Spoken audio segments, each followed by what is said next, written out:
Hello, I'm Sue. Welcome to Fireside Chat. I am so thrilled and honored to have my guest, Dr. Andre Johnson, join us today. He's the founder, president, CEO of the Detroit Recovery Project Incorporated, and they have two locations.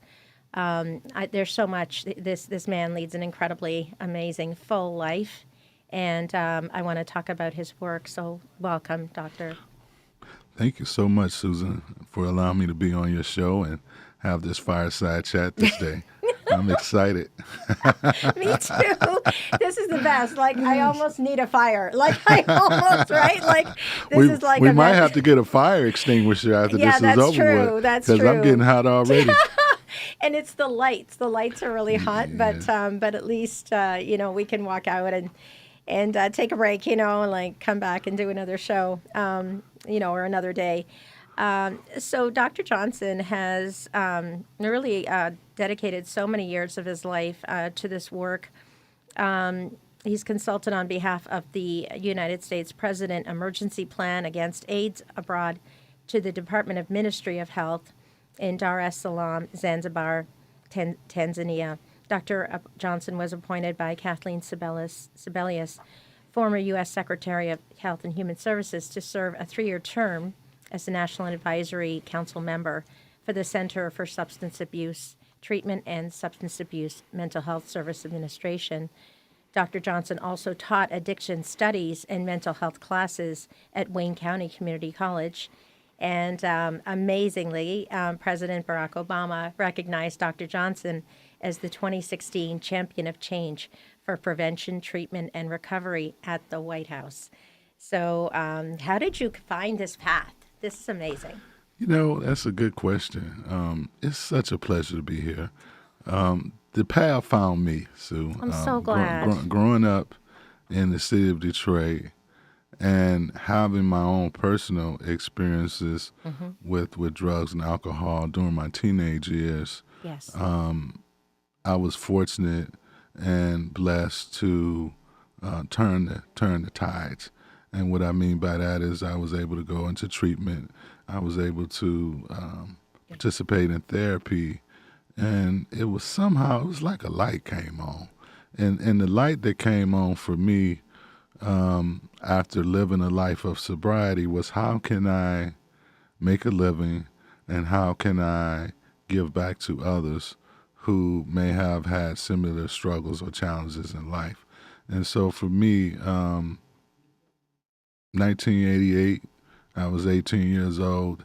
I was introduced to this field, and I was blessed and fortunate to have a CEO of one of the largest residential treatment programs, the late Mr. Alan Bray, had taken a liking to me. And he was really the first African-American male leader that I had met in my life. And that involvement, our interaction, and the love and encouragement and the support that I received from him and other colleagues really changed the trajectory of my life. And having people who were in my life that were passionate and compassionate for others, I knew at that point it was something I wanted to do. I didn't know I would be where I'm at and couldn't imagine some of the accomplishments and achievements I've had in my life since then. But I've been a part of this journey for over 36 years now. It's a life work. Yeah, it's a life work. It's never a dull moment. But watching people, seeing people change, seeing people grow, seeing people overcome challenges in their lives, watching people hurdle means a lot. And I think it's one of the greatest type of deeds that we can do in terms of work, just helping people who's having hardships and struggles. Absolutely. And it's such a physiological kind of, you can't just will yourself out of it. You can't just, I'm going to be positive and it's such a physiological thing. Yeah, absolutely. Very good point. Drugs, for one, people have a physical dependence. Yes. And to be able to go cold turkey doesn't always work. No. Most cases, most people need therapy. They Yes. need a place to vent. They need a place to find out why, what happened, what Right. led to the self destruction. Most cases, people start off using, smoking weed, drinking, having fun, quote unquote, and then it escalates. Right. And the problem is, in most cases, people practice what we call risky behaviors. Yes. And the more you practice risky behaviors, the more you put yourself at risk and open yourself up to exploring other drugs that can be more severe, like heroin, like cocaine, like methamphetamine. It opens the gate. It opens the door. And then the more you begin to use, in some cases people start off socially, and then the more you use over a long period of time, that's when that physical dependence kicks in. And once that kicks in, the moment you have a craving, the moment you have an urge, you off to the races, and nothing will stop you. And we know that long-term substance use disorder users, the end of the roads are usually jails, institutions, or death if they don't get that intervention. You said substance use disorder. So you have a doctor of psychology from clinical psychology from the Michigan School of Psychology. So a disorder, it's like DSM-5, like a disorder, right? Absolutely. So can you tell me a little bit about that? Because that Yeah. kind of, doesn't that make you more compassionate? Yeah, so like, and thanks for you even know about the DSM-5. You're gonna be We talking can soon. talk, man. We can talk. So for those who don't know, the DSM stands for Diagnostic Statistical Manual 5, which is the fifth iteration. And this is a book that describes every diagnosis as it relates to disorders. And each disorder, whether it's borderline personality disorder, whether it's anxiety disorder, whether it's severe depression, it's all in the book. And there's a breakdown of criteria Okay. and how we how we diagnose people Right. are based on the criteria that's in the DSM-5. And so a lot of people are not aware, particularly lay people or people who don't work in the field, don't understand, but substance use disorder is considered a disorder. And some of the criteria that speaks to individuals that have a substance use disorder that consist of, low functioning, isolation, low functioning in terms of like working, going to school, productivity tends to be extremely low, to nothing or not doing anything. Also, there's some physical dependence, the physiological, which you talked about a minute ago, that plays a significant role. And then the type of drugs, we know different drugs have different impacts and effects on individuals, True. and everybody is different in terms of how it affects Wow. people. And so it's probably about 4 or 5 criterias that we look at to determine if a person has a substance use disorder.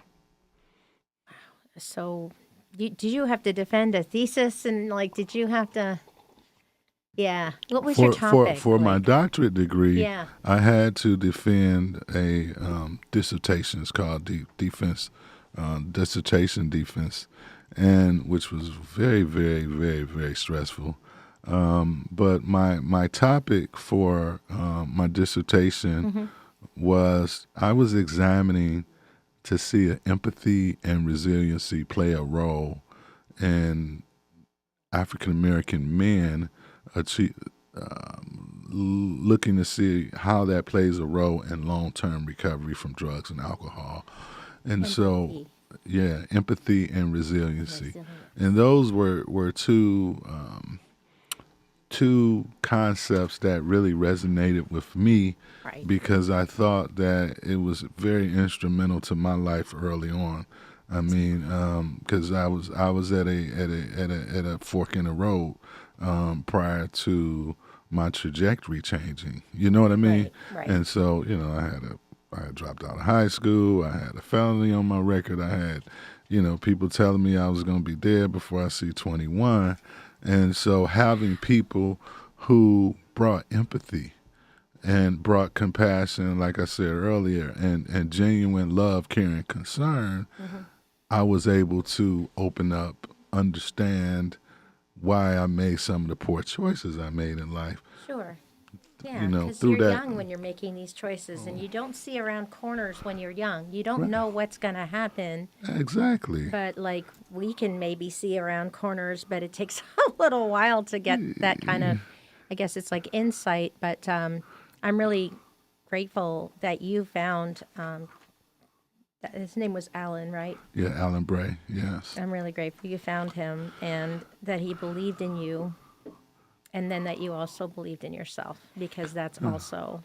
Yeah, it was having somebody to help me to believe in me. And I had Alan Bray. I had another incredible gentleman by the name of Dr. Calvin Trent, who was a clinical psychologist, and he played a pivotal role in my life as well. I met him when I was about 30 years old, and he was a leader who worked in the field, and his whole approach was leading with love, Wow. unconditional love for everybody.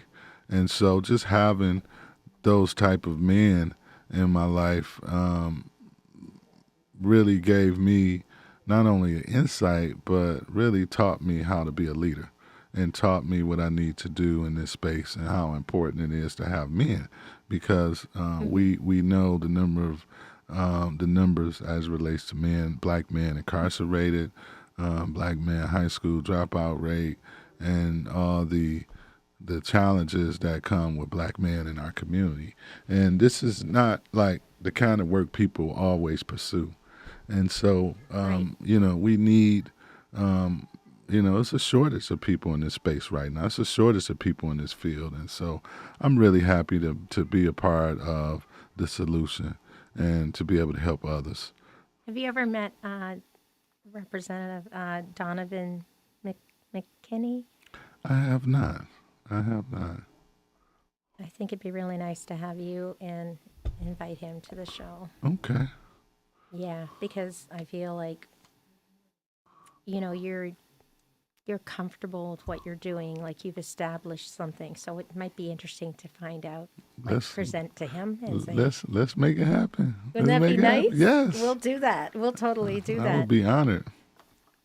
It's funny, isn't it? It's really, what's really wonderful is connecting people with each other that, like, it's like you're on this track, you know, you really want to help, like devoted your life, and then to sort of intersect with somebody else who might have the power to influence whatever your next best thing is.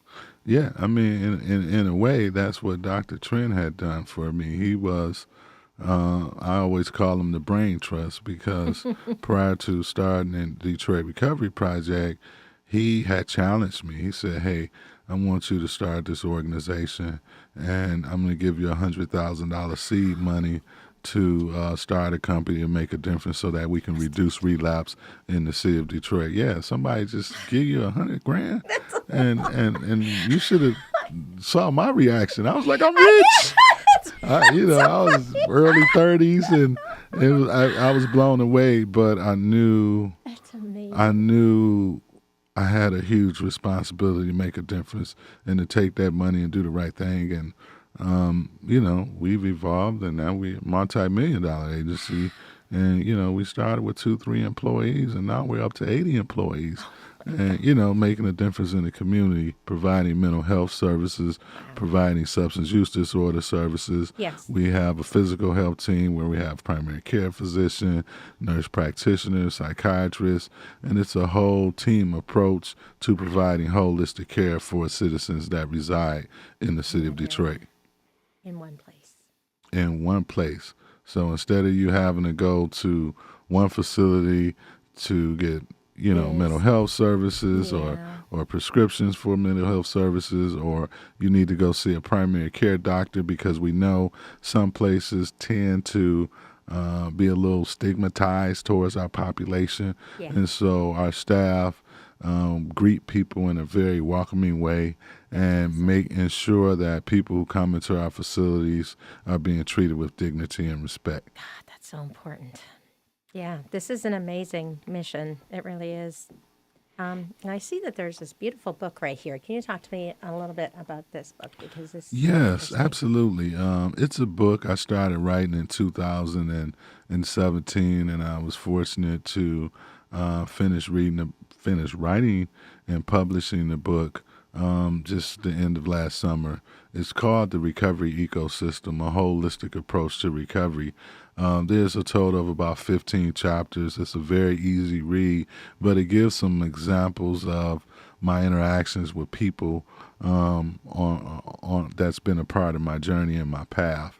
And I talk about different stories that of people, So like one of my favorite stories is a gentleman I used to work with back in 1989 who had test positive for heroin. I used to have to collect urine screens just to Test make because then sure you know people what they you're were clean. dealing with. And Yeah. this guy tested positive. My supervisor at the time said, "Andre, you got to put him out the house." And it was this type of year. It was dead smack in the winter, and this gentleman had broke down and started crying, saying, "Please give me a second chance." And when you hear people, you can hear the embarrassment, the shame, the guilt. And I remember calling my supervisor and advocating and saying, "Hey, let's give this guy another chance." I think he's demonstrated some remorse for his actions and behavior. And my supervisor said, "Yeah, Andre, I support you 100%. If that's what you want to do, that's going to be your responsibility." Well, fast forward 30 some years later, Sue, this guy went back to school, got a master's degree, ended up becoming a social worker, retired from the state of Michigan, and he wrote a book. And this book is entitled 366 Days Clean. And the reason why he entitled it 366 Days Clean is because that year was a leap year. And he's been clean and serene every day since then. That's And so when you amazing. have those kind of stories and interactions with people, it brings a smile to you. My You God. know, And that's a colossal belief. And I'm so glad that he took it as deadly seriously as you did.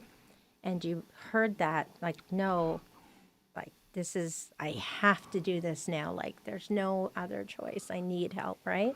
yeah, and he also reinforced, relapse is not the end. I think sometimes when people That's true. relapse, people look, it can be a setback, but it also can be an opportunity to bring about a more rigorous application to their recovery process. Right. And so for me, it's not judging people who relapse.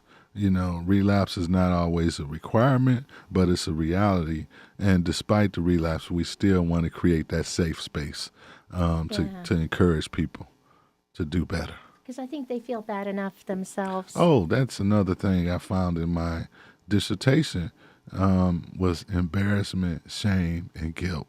And knowing that people are always carrying that on a Yes. daily basis, Yes. whether it's from a significant other, whether it's from children, family members, whether it's from being involved in the system. That stigma is a heavy burden to have to carry every day. You're filled with embarrassment, shame, and guilt.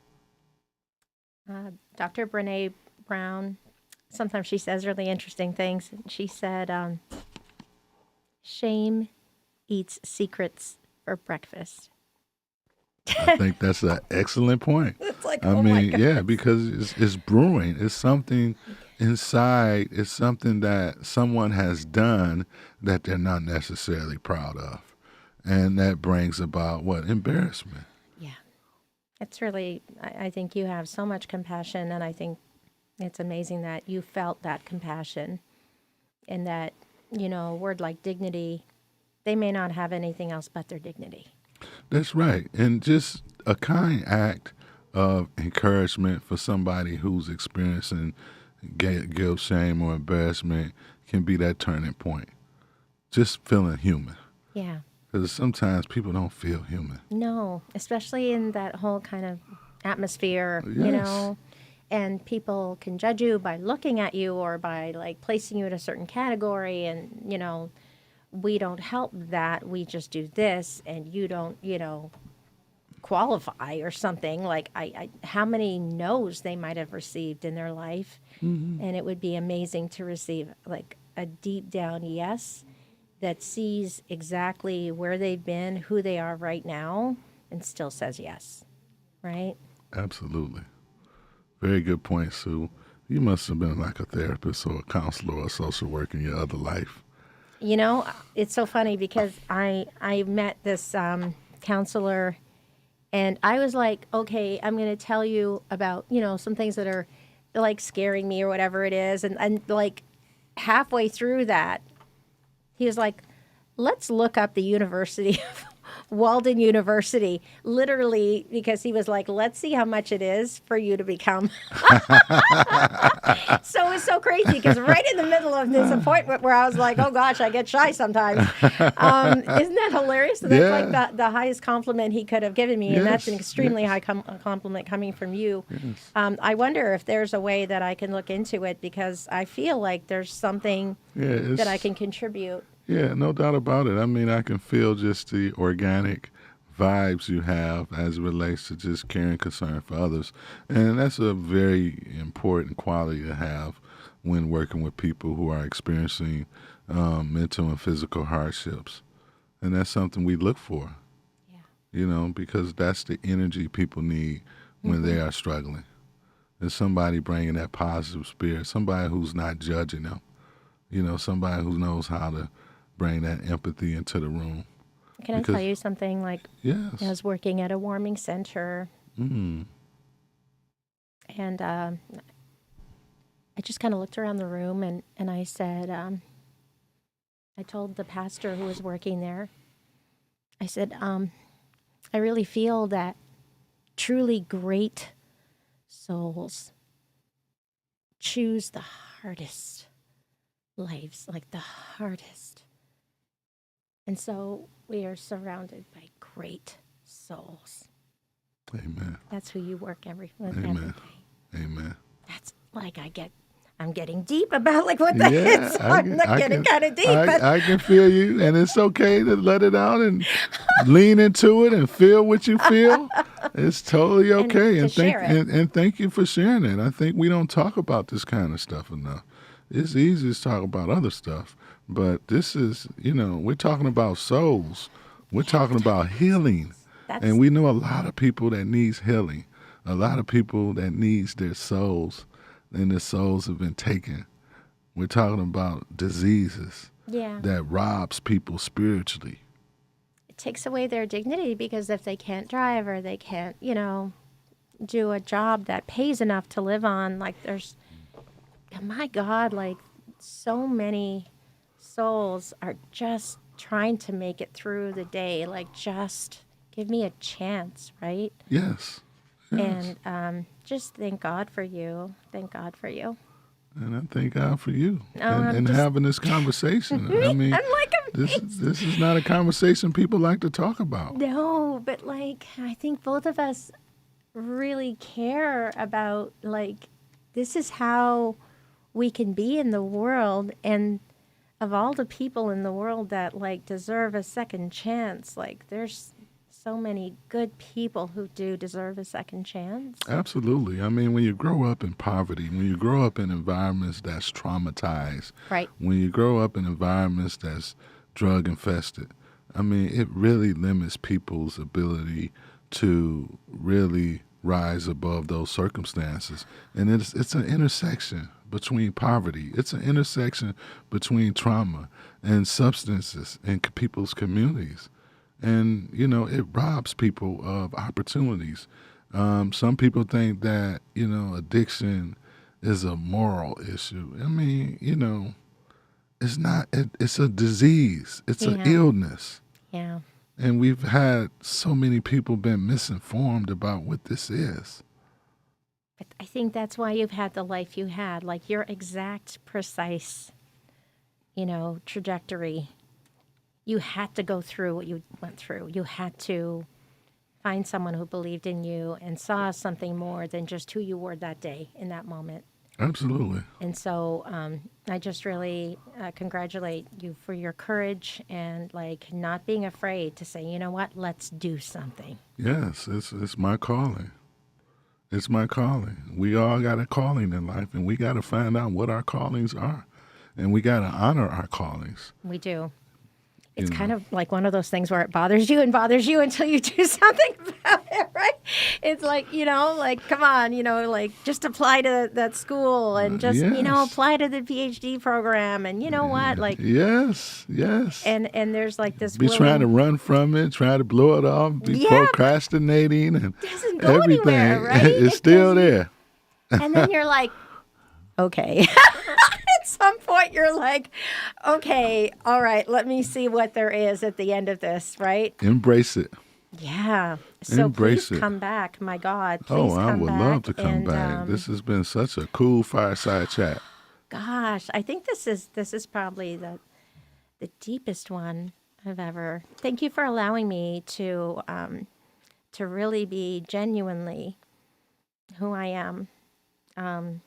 With you. I can't believe it. I just met you today. Isn't that crazy? Like it's but like you have this wonderful you allow people to see perhaps a higher, greater version of themselves.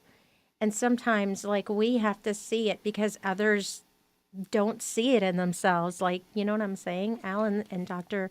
Calvin both saw in you like, oh, no, we don't see you here. Like, no, we see you like here. Yeah, and that pushed the envelope for me. Having people encourage me and say, you got to do this, you got to do that.